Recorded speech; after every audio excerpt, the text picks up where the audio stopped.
Hello બાળમિત્રો, નમસ્કાર. મારી યુટ્યુબ ચેનલમાં તમારું સ્વાગત છે. હું તમને કોમન એન્ટ્રન્સ ટેસ્ટ અને નવોદય બંનેની તૈયારી કરાવું છું. અને નવોદયના વિડીયો પણ મૂકેલા છે અને તેના પ્લેલિસ્ટ પણ બનાવેલું છે. તો પ્લેલિસ્ટમાં જઈને તમે વિડીયો જોઈ લેજો અને વધારે ને વધારે તમે પુનરાવર્તન કરજો. હું જે પણ તમને ભણાવતી હોય ને તે તમારે બધું એક બુક રાખવાની અને તેમાં તમારે ગણી લેવાનું અને તમને જે ન આવડે તે તમારે પુનરાવર્તન કરવાનું અને જેથી કરીને તમે બધું જ તમને આવડી જાય. હું હવે છે ને કોમન એન્ટ્રન્સ ટેસ્ટના વિડીયો મૂકું છું. આજે હું તમને પ્રશ્નપત્ર જે જીસીઆરટી દ્વારા પ્રશ્નપત્ર મૂકવામાં આવેલા છે તે પ્રશ્નપત્ર A, B બે તમે મૂકી દીધા છે. આજે હું ત્રીજા નંબરનું જે C તેનો Cનો પણ એક વિડીયો સવારે મેં તાર્કિક વિભાગ મૂકેલો છે. તેને જોવાનો બાકી હોય તે પહેલાં જોઈ લેજો. અને અત્યારે હું હવે બીજો વિભાગ જે ગણિત શરૂ કરું છું. તો ચાલો આપણે 31થી શરૂ કરીએ. 31 નંબર.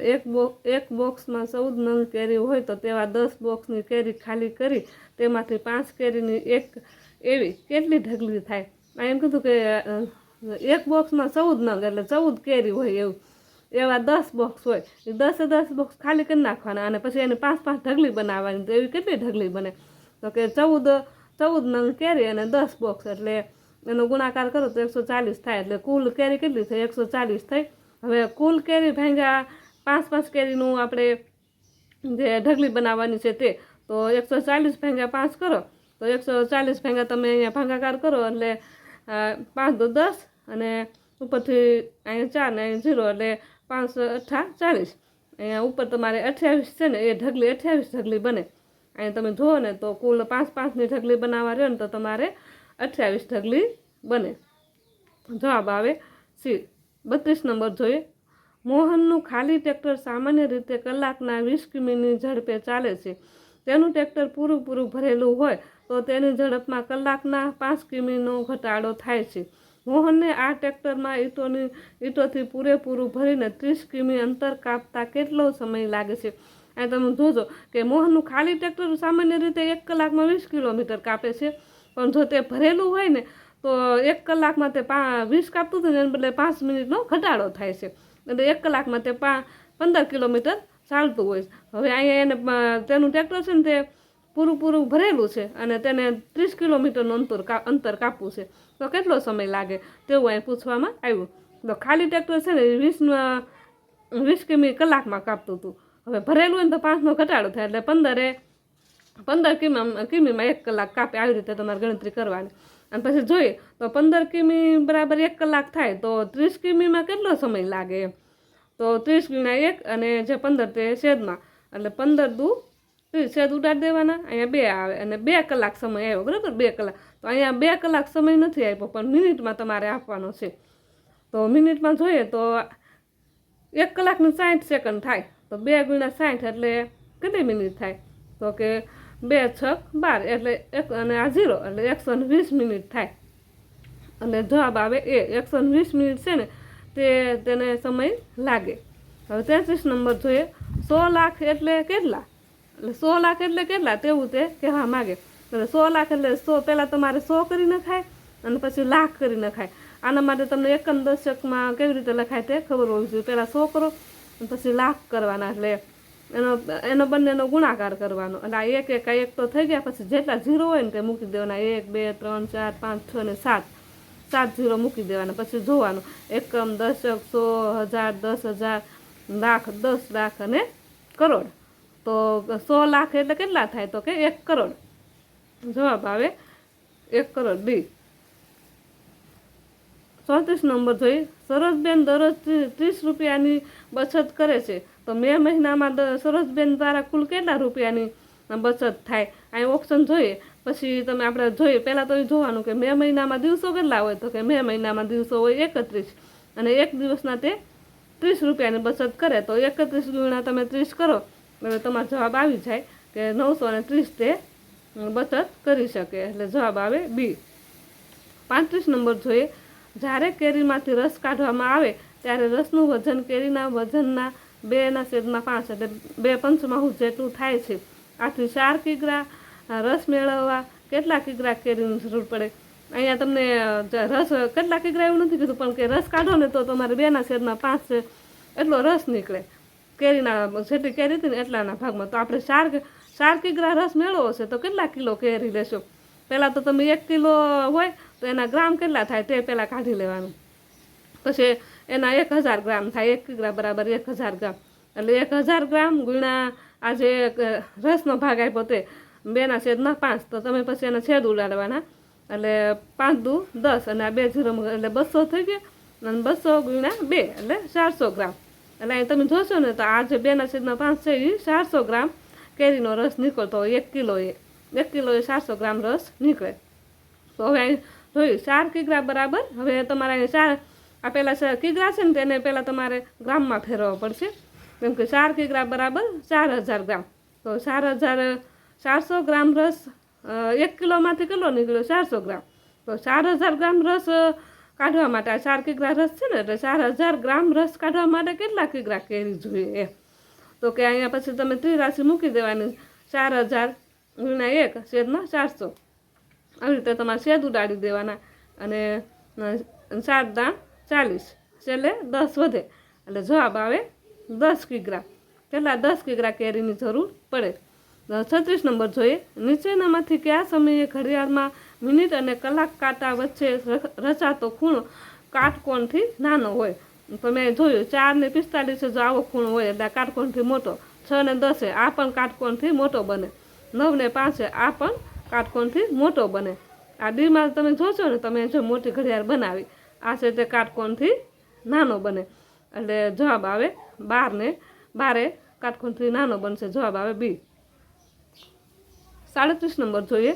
14 સેમી લંબાઈ અને 7 સેમી પહોળાઈવાળા કાગળ પર 1 સેમી બાજુવાળા વધુમાં વધુ કેટલા ચોરસ કાપી શકાય?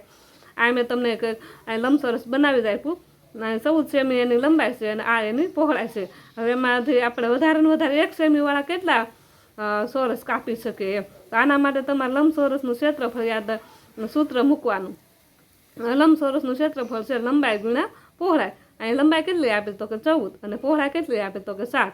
14 છતાં કેટલા થાય? 14 છતાં થાય 98. તો 98 ચોરસના ટુકડા બની શકે. જવાબ આવે સી.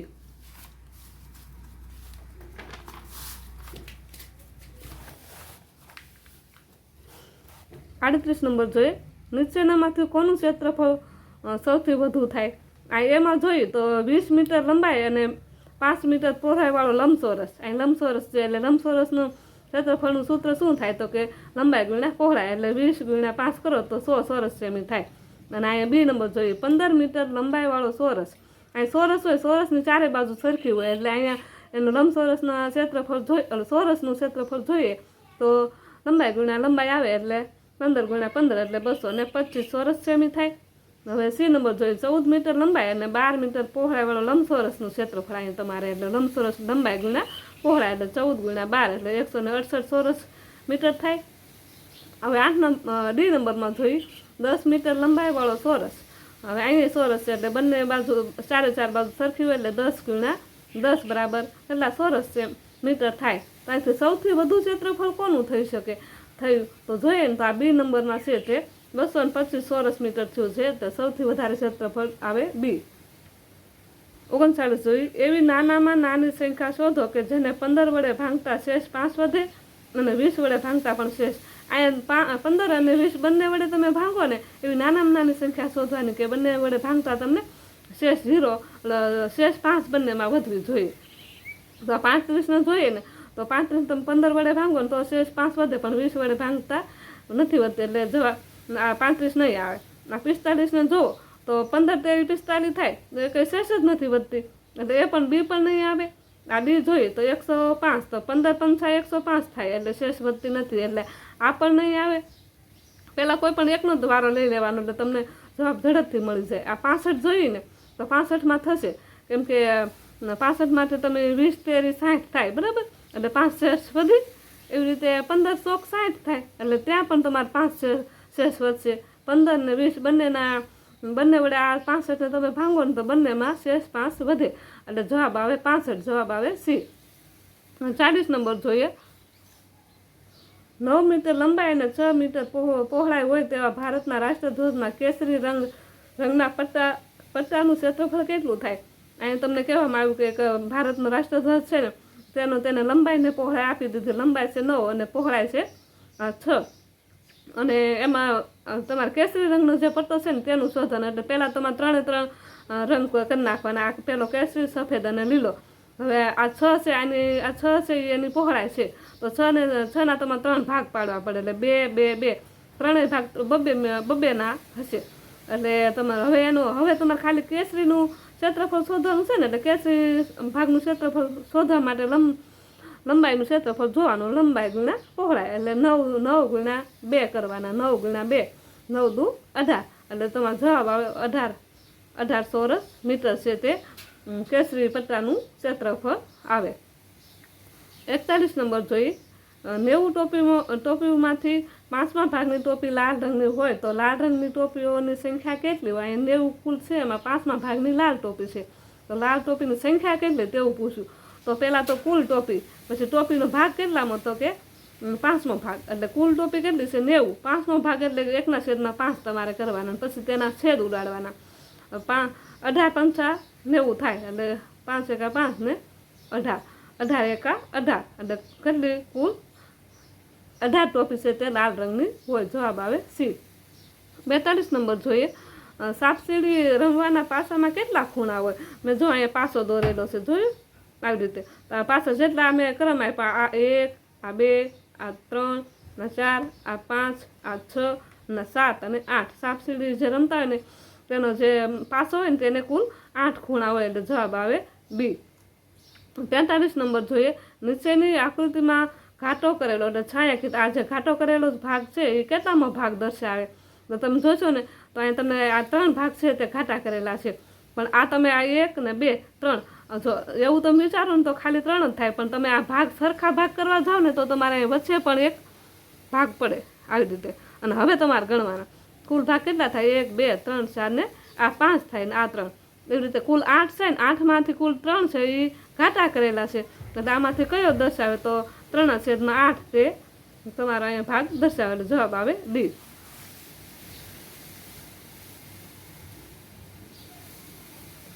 50 પૈસા 3 રૂપિયાનો કેટલામો ભાગ કહેવાય? હવે પહેલાં તમે જે પૈસા છે ને તેને રૂપિયામાં ફેરવવાના. એટલે 1 રૂપિયો બરાબર 100 પૈસા, તો 3 રૂપિયા બરાબર કેટલા? તો કે 300 પૈસા. હવે કુલ ભાગ કેટલો છે? કુલ ભાગ અને કુલ ભાગ પૈકીનો કેટલો ભાગ એ?